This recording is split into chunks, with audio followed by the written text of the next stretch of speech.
Over 1.7 million retirees in Ohio could soon face an unexpected penalty, a $2,000 fine, just for not updating their ID. Sounds unreal, right? But it's all part of a new digital ID law taking effect in 2026. This isn't just about replacing your driver's license, it's about reprogramming how every Ohio resident proves their identity, especially for things like healthcare, banking, and government benefits. And if you miss the deadline or fail to comply, you could be cut off or fined. What's more concerning is that most retirees haven't even heard about this law. There's no loud warning, no public campaign, just quiet paperwork and digital systems slowly rolling out, systems that require smartphones, biometric scans, and annual renewals. For many older Ohioans, this law could feel like a digital trap, especially if they're not tech-savvy. So what exactly is hidden inside this new law? Why are seniors the most at risk? And what steps should you take now to protect yourself, or someone you love, from falling through the cracks? Stay with us, because what you learn today could save you thousands tomorrow. Number 1. Mandatory digital ID for all residents. Here's the first thing you need to know, and it's where a lot of the online panic starts. Ohio already has a digital ID option, but official state info describes it as something you can choose to add to your phone, not something everyone is forced to adopt right now. The Ohio BMV calls it Ohio Mobile ID, designed to sit in a digital wallet and be presented in person or in apps when accepted. And when you look at legislation that's been discussed publicly, it's framed as authorizing digital IDs, meaning giving people permission to use them, rather than announcing an automatic, statewide requirement for every resident. So why do people keep hearing mandatory? Because this is exactly how big policy shifts usually happen. First, an optional convenience, then more places start accepting it, then it slowly becomes the default, and finally people feel pressured because the old way gets less supported. That's the part retirees should watch closely. Even today, guidance around where a mobile ID is accepted can be confusing. Some settings accept it, others don't. For example, it's noted as not valid for voting, which shows how uneven adoption can be. If Ohio ever moved toward truly requiring a digital ID, the real risk wouldn't be the technology itself, it would be deadlines, confusing rollout rules, and people finding out too late. What you can do right now is simple and practical. Treat this like a prepare, don't panic moment. Check the Ohio BMV site periodically for official updates, and if you're comfortable with smartphones, learn what Ohio Mobile ID is and where it's accepted. If you're helping a parent or retiree, set a plan, keep a working physical ID, write down important account logins safely, and choose one trusted person who can help if anything changes fast. The goal is to stay ready, without getting dragged around by scary headlines. Number 2. App-based verification only. Many people assume a digital ID is just a plastic card with a QR code. But the big shift is verification. Instead of someone simply glancing at your card, businesses and agencies may increasingly ask you to prove your identity through a phone app. That can mean opening the app, unlocking it, and showing a rotating code or a tap to verify screen that updates every few seconds. In plain terms, the ID isn't just something you carry, it's something you must access, log in, and sometimes refresh with the internet. For retirees, that's where trouble starts. Phones die. Passwords get forgotten. Updates suddenly change the buttons. And if your phone is lost, stolen, or cracked, you may feel locked out of your own identity at the worst possible moment, at a pharmacy counter, a clinic check-in desk, or while handling a bank issue. Add in common scams, fake state ID apps, spoof text messages, and callers demanding verification codes, and seniors become a prime target. The technology isn't evil, but the pressure and confusion can be. Here's how to stay ahead without becoming a tech expert. First, set up the ID app with 2 safe backups, a written recovery plan stored at home, and a trusted family member or friend who can help if you get stuck. Second, keep your phone charged and carry a small power bank on long days out. Third, practice the steps once a month, open the app, find the ID screen, and make sure you can reach it quickly. Finally, follow one rule: never share codes with anyone who calls you. Real agencies don't demand your verification code on the spot. If you carry a physical card, keep it too, because some places may still ask for it. And if you don't own a smartphone, start exploring alternatives now, like a basic device upgrade program or in-person verification options, before deadlines creep up quietly. Number 3. Access to services linked to your digital ID. This is where a digital ID stops being just another option and starts feeling like a gatekeeper. When more services begin linking access to a single digital identity, the ID becomes the key that unlocks everyday life, appointments, benefit portals, bank verification, even customer support for utilities or insurance. If a system is designed to trust the digital ID first, then anyone without it can get pushed into slower lanes, more paperwork, longer wait times, extra verification steps, or being told to come back later. For retirees, that can be more than an inconvenience. It can mean missed refills, delayed claims, or the exhausting loop of being transferred from one office to another. The real problem isn't that digital verification exists. It's that it can quietly become the default. Picture a typical moment: you're at a clinic check-in desk, the line is moving, and the receptionist says, "We need to verify you through the system." You reach for your wallet like you've done for decades, but now the system wants a phone-based check. If your phone is dead, your app won't open, or your login doesn't work, you're suddenly treated like you're unverified, even though you're the same person you were yesterday. That mismatch between real life and digital systems hits older adults hardest because they're more likely to rely on services that require identity checks often: healthcare, benefits, and financial protections. The best move is to prepare like you're building a personal safety net. Keep a simple identity folder at home with copies of key documents, account numbers, and contact information for agencies you use most. Set up a Plan B for verification, a trusted family member as your backup helper, and a short list of places you can go in person if online access fails. Practice one routine: once a month, confirm you can open the ID app, access the ID screen, and remember how to recover your account if you forget a password. Most importantly, don't let urgency force bad decisions. Scammers love moments when people feel locked out. If someone pressures you to verify now, pause. A real system will still be there tomorrow, a scammer won't. Number 4, penalties and fines for non-compliance. This is the part that makes people uneasy, and for good reason. When a law ties identity to digital systems, penalties often come into play for those who don't comply on time. Instead of a simple reminder letter, the consequences may show up as administrative fines, service delays, or additional fees layered on top of existing obligations. For retirees living on fixed incomes, even a few $100s can hurt. The fear around a $2,000 fine comes from how penalties are sometimes structured: missed deadlines, repeated non-compliance notices, or unresolved verification issues that quietly stack over time. What makes this especially stressful is that penalties don't always feel dramatic at first. They can begin with something small: an account flagged, a benefit placed under review, or a notice that says action is required within a certain number of days. If that notice is missed, misunderstood, or arrives while someone is dealing with health issues, the situation can escalate. Seniors are more vulnerable here because they often manage multiple agencies at once: healthcare, pensions, taxes, insurance, and it's easy for one digital request to slip through the cracks. Suddenly, the problem isn't just paperwork, it's money. The smartest defense is early organization and simple habits. Open and read all official mail, even if it looks boring or repetitive. Create one folder, paper or digital, labeled ID and verification, and put every related notice in the same place. Set calendar reminders, not just for deadlines, but for check-ins, like review ID status every few months. If something doesn't make sense, don't ignore it. Call or visit an office and ask for clarification while the issue is still small. And never pay a fine or fee based on a phone call, email, or text alone. Real penalties come through official written notices with clear appeal options. Staying calm, organized, and a little early can be the difference between a smooth update and an expensive surprise. Before you leave, pause for a moment and ask yourself, are you truly prepared, or do you know someone who might be caught off guard by these changes? Drop a comment below telling us what concerns you most or what questions you still have. We read every single one. And don't miss our previous video, where we break down another critical issue affecting retirees right now. It could save you from the next surprise. If this video helped you, please support our work by subscribing. It's just one click, but it helps us keep bringing you clear, honest information. Number 5, no automatic age-based exemptions. One of the most surprising parts of modern digital policies is this: age alone doesn't guarantee an exemption. Many retirees assume that if a system becomes too technical, there will automatically be special rules for seniors.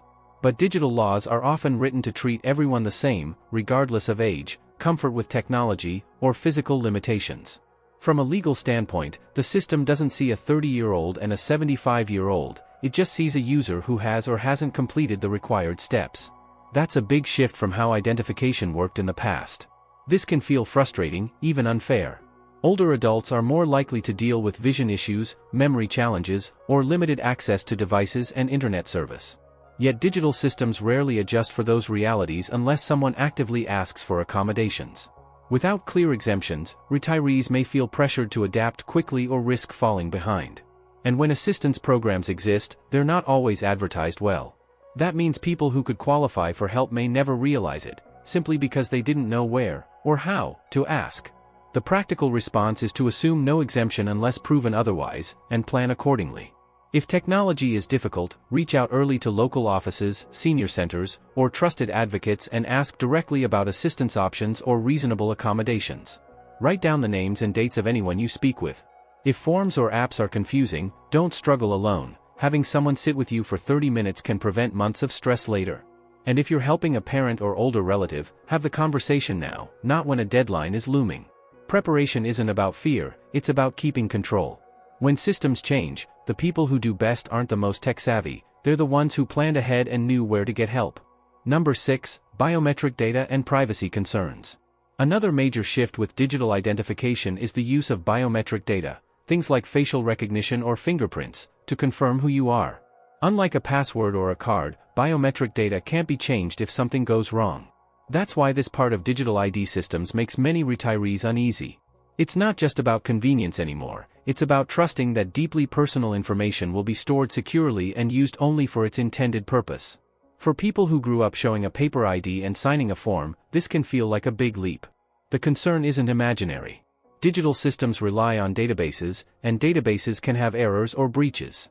A blurry photo, a bad scan, or a system glitch could cause a mismatch, leading to failed verification at exactly the wrong time.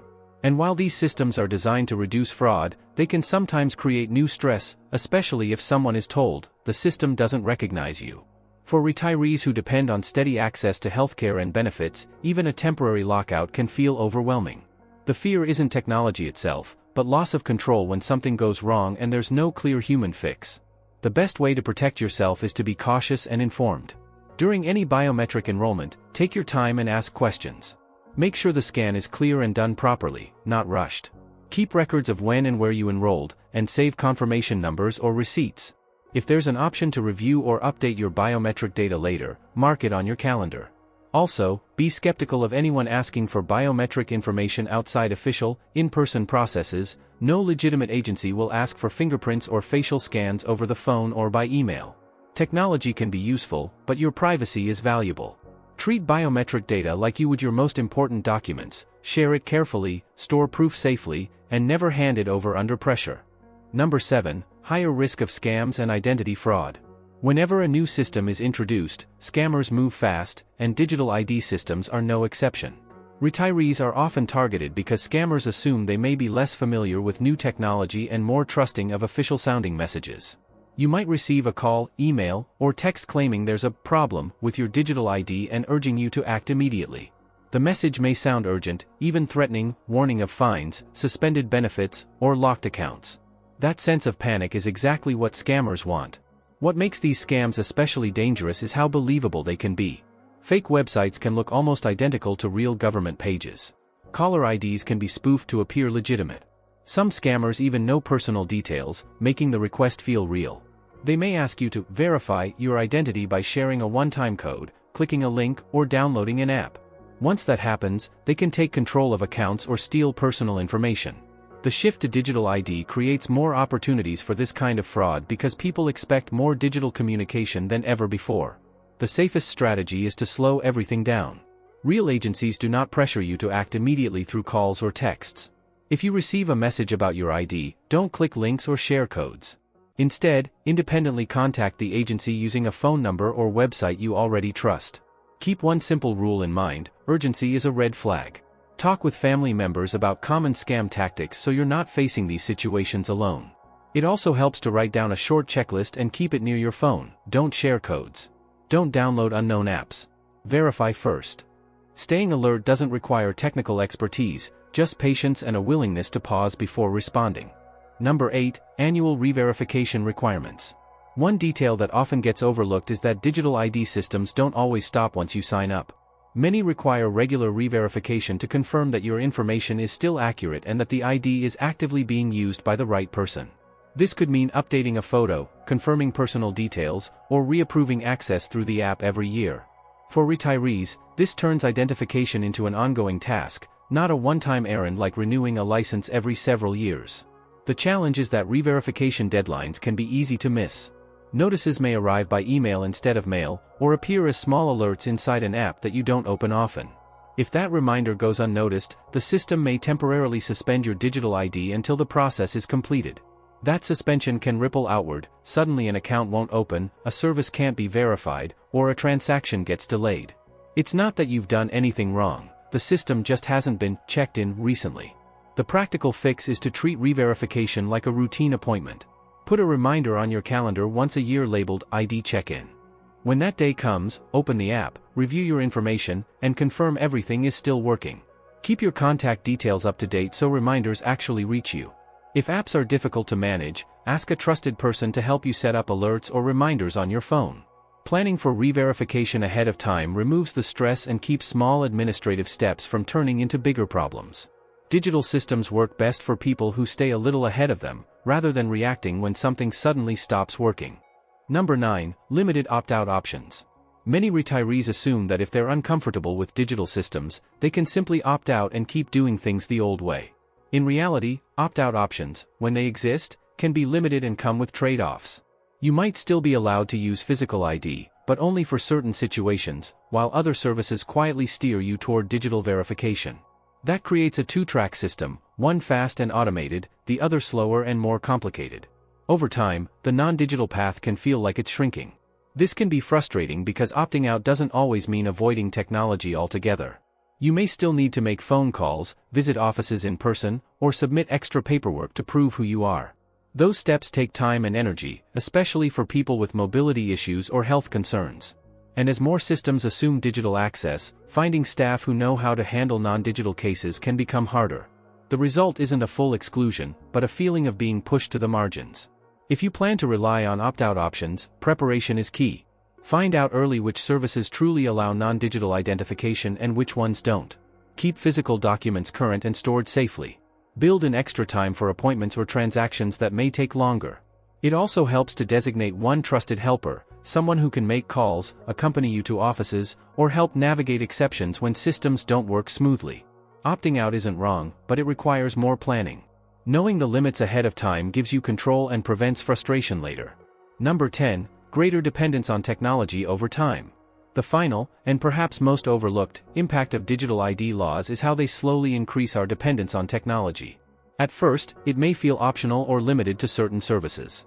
But over time, more systems connect to it, more agencies rely on it, and more everyday tasks assume you're digitally connected. For retirees, this can be exhausting. What used to be handled with a short conversation or a paper form now requires devices, updates, passwords, and notifications. It's not one big change, it's a series of small ones that add up. This growing dependence can create stress during moments when technology fails. Internet outages, phone malfunctions, forgotten passwords, or system errors can suddenly interrupt important tasks. For someone managing medical appointments, prescriptions, or fixed-income finances, that interruption can feel overwhelming. The issue isn't a lack of intelligence or effort, it's that the system keeps moving forward whether everyone is ready or not. And when technology becomes the main gatekeeper, people who prefer simple, familiar methods can feel left behind. The most practical response is to build confidence, not perfection. You don't need to master every app or setting, you just need a basic routine and a backup plan. Keep your phone updated, write down important steps in plain language, and practice key tasks occasionally so they stay familiar. Identify one or two people you trust to help when things go wrong. Most importantly, give yourself grace. Adapting to new systems takes time, and there's nothing wrong with asking for help.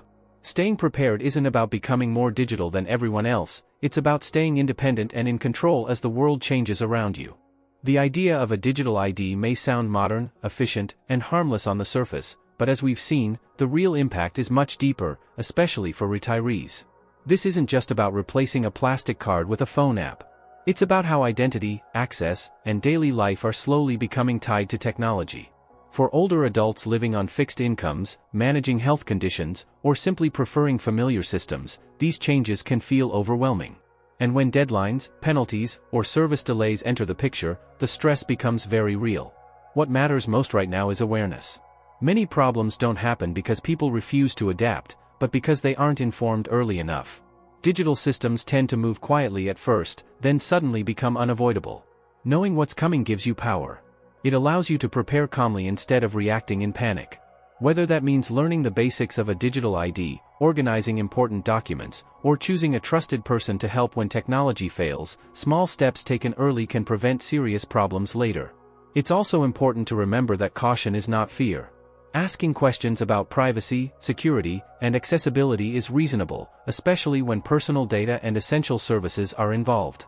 Technology should serve people, not pressure them. If something doesn't make sense, slow down. If a message feels urgent or threatening, pause.